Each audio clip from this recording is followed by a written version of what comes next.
Wala mang nasaktan o nasawi sa lindol na naramdaman sa Batangas at sa mga kalapit na lugar kagabi. Ilang istruktura naman ang napinsala, kabilang na riyan ang tinaguriang Asia's biggest Catholic Church na Taal Basilica. Live mula sa Taal sa Batangas, may report si Oscar Oida. Oscar? Yes, Jessica, nanggaling na nga dito kanina yung mga kagawad ng National Historical Commission of the Philippines para siyasatin yung basilika. At ayon sa kanila, mukhang tatagal pa ng 3 araw na obserbasyon bago ganap na malaman yung naging lawak ng pinsala sa naturang basilika.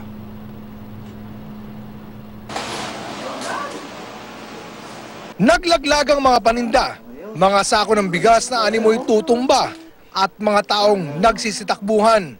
Ito ang makuha ng CCTV camera sa isang grocery store sa Taal, Batangas sa kasagsagan ng magnitude 5.5 na lindol kagabi. Nagulat na lang ho kami. Madami yung tao sa loob. Biglang nag-shake, malakas yung shake.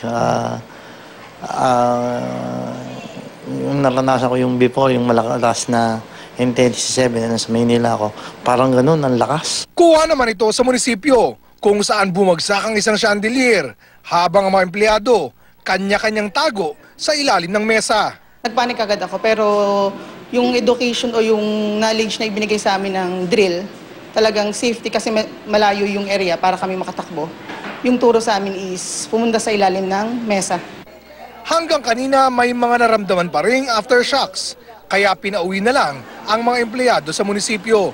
Sa takot naman sa posibleng idulot ng aftershocks, lumabas ng bahay ang ilang residenteng nakatira malapit sa dagat sa Tingloy, Batangas. Ang ilan nanatili sa highway at Kapitolyo. May mga naglatag ng kumot para may mahigaan. Meron din nagsiksikan sa mga sasakyan. Nakakatakot din naman, nakailang lindol na. Sa lakas ng lindol na yun, kailangan namin lumikas. Gawa pag nalindol sa dyan, nalaking dagat niyan. Medyo malakas kasi, nakakatakot sa loob ng bahay. Tapos narinig nga namin na parang tumatas ang tubig. So yun, nag-decide kami na lumikas. Sa Batangas City, kung saan naitala ang Intensity 6, nag-crack ang pader sa ilang bahagi ng Batangas Medical Center. Kaya ang ilang mga pasyente sa mga tent na ito nagpalipas ng magdamag. So far, may nakita silang mga cracks sa mga structures pero wala namang nag-collapse. May mga areas naman na kahit may mga cracks, sa sa assessment nila, hindi epekto sa integrity ng nung structure. Medyo po natatakot kasi po may mga bata po kami. Bukod pa sa ospital, napinsala rin ang harapang bahagi ng Taal Basilica, na kilalang pinakamalaking simbahang Katoliko sa buong Asya. Nais ngayong ipasuri ang Basilica sa National Commission for Culture and the Arts. We will ask for their help kasi wala namang kaming skill to do that Very, very safe. Yun lang naman, pasad lang naman ang loob is okay. Wala namang ibang places because I went around there. Kanina, sinadya na naman kawani ng National Historical Commission of the Philippines ang simbahan para i-assess ang pinsala at para makapagbigay ng technical assistance. Ayon sa NHCP, kailangan muna itong obserbahan ng hanggang 3 araw para malaman ang lawak ng pinsala. When we did the digital scanning of the structure, the person said that there really has to be corrective works to be done with the structure of the church. So that is what we really need to do because we don't want another bohol here. Sa ngayon, ipinag-utos na ni Batangas Governor Hermelando Mandanas ang pamimigay ng 200 sako ng simento sa bayan ng Tingloy at ang pamamahagi ng relief goods. Maglalaan din ng 1 milyong piso para sa pagsasaayos sa Taal Basilica. Sa gitna nito, nanawagan ng mga otoridad sa mga Batanggenyo na maging alerto at huwag maniwala sa mga maling impormasyon. Nagtuwang-tuwang po kami ng City Disaster Officer ng Batangas City para po i-educate ang ating mga tao. Ang nakakalungkot lang ay meron pong mga negatibong mga na-post sa social media na nagdulot po ng pagkatakot. Kaya halimbawa ng posibilidad ng tsunami, pagputok ng bulkan. Bukod sa Batangas, naramdaman din ang lindol sa Cavite. Nakunan pa ng video ang paggalaw ng ilang kahon. Niyanig din ang ilang bahagi ng Laguna, ilang lugar sa Bulacan at Metro Manila. Ang pagyanig, resulta raw ng paggalaw ng Lubang Fault, 3 kilometro sa ilalim ng dagat. Kahit sa dagat ang epicenter, walang concern tayo ng tsunami since it's magnitude 5.4. So below sa ating cutoff. Usually, nag-expect kami ng tsunami at magnitude 6.5 and higher. Karaniwan din daw ang paggalaw ng Lubang Fault. Wala namang nasaktan o nasawi sa lindol. Samantala, Jessica, pinag-usapan yung maling impormasyon. Itong Taal, Batangas, isa sa mga nakaranas ng epekto ng pagkalat ng maling impormasyon. Kanina nakwento sa atin ng Mayor ng Taal na kagabi na alas 11 ay dinagsa sila ng mga residente mula sa iba't ibang munisipalidad, bayan sa paligid ng Taal, dito sa Batangas, matapos makatanggap ng impormasyon na magkakaroon daw ng super earthquake. Kaya nagdagsaan dito dahil medyo may kataasan itong lugar na ito.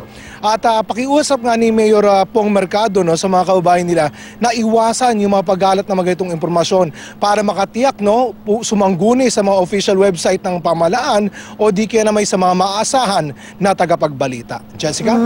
Oscar, sabi nung Archbishop mismo ayaw nilang matulad yung kanilang napakagandang simbahan dun sa mga simbahan sa Bohol. Would you know kung anong material ang ginamit para itayo yung basilika o pareho rin ba? Kasi di ba yung sa mga simbahan sa Bohol tsaka yung iba pang mga lumang simbahan dito sa ating bansa, parang mga corals lang yan, kinuha nung araw mula sa dagat, ang ipinandikit dayami at tsaka yung puti ng itlog. Would you know kung from the time that basilika was built, na-reinforce na ba yan? Nagkaroon na ba yan ng mga bakal o para rin yung mga ibang simbahan nga sa Bohol? Oscar? Well, sa bagay na yan, Jessica, hindi ko masasagot ng buong katiyakan kung na-reinforce ito. Hindi masyado na-discuss sa atin ni Monsignor yung historical structure o yung kumbaga historical construction ng naturang simbahan. Bagamat kung pagbabasihan nga yung information na binigay mo, may katibayan talaga ito, Jessica, itong mga lumang simbahan. Alam naman natin, hindi ito mga pangkaraniwang mga hollow blocks lamang na pinagdikit-dikit. Solido ito, solido. Pero dahil nga sa tandaan na rin ng panahon, if I'm not mistaken, mga 1570s yata itinayo itong simbahan ito, kung hindi ako nagkakamali, Jessica.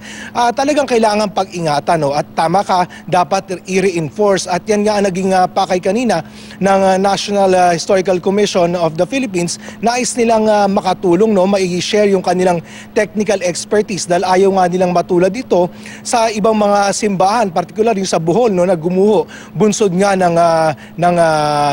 ng masamang panahon, ng lindol. Kaya yan ang pinag-aaralan. Sa ngayon, Jessica, hindi pa nila matiyak yung extent ng damage. Ayon sa National Historical Commission, ay kinakailangan nila ng obserbahan pa. Dahil baka nga magkaroon pa ng mga aftershocks para malaman yung naging extent ng damage dito sa simbahan, Jessica. At bukod sa simbahan dyan sa Taal na napakaganda, sabi ko nga, Oscar, nandyan din yung maraming heritage houses.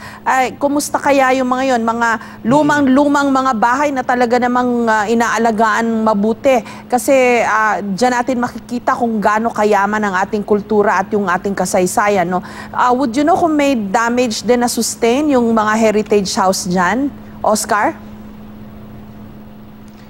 Yes, Jessica, kanina nakausap natin si Architect Lita ng National Historical Commission of the Philippines. At bukod nga dito sa Taal Basilica, isa pa sa mga gusto nilang silipin, itong mga lumang bahay na nabanggit mo, isa dito yung bahay ni Marcela Agoncillo, isa sa mga nagtahi ng ating watawat. At ito yung talagang mga luma ng tirahan dito. So far, wala pa namang resulta yung kanilang pag-examine. Pero tama ka, Jessica, bukod dito sa simbahan, marami mga estruktura dito na dapat ma-examine dahil gaya nga ng pagkakalam natin, itong Taal ay isang heritage town at marami dito talagang kailangan protektahan, Jessica. Ingat lang po yung ating mga kababayan dyan sa Taal at sa iba pang parte ng Batangas. Huwag maniwala sa kung ano-anong fake news o yung mga chismis o yung mga nananakot lang.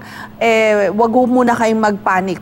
Pakinggan po yung mga eksperto at yung kanilang mga sasabihin sa pamagitan po ng ating mga tagapagbalita. Maraming salamat sa iyo, Oscar Oida.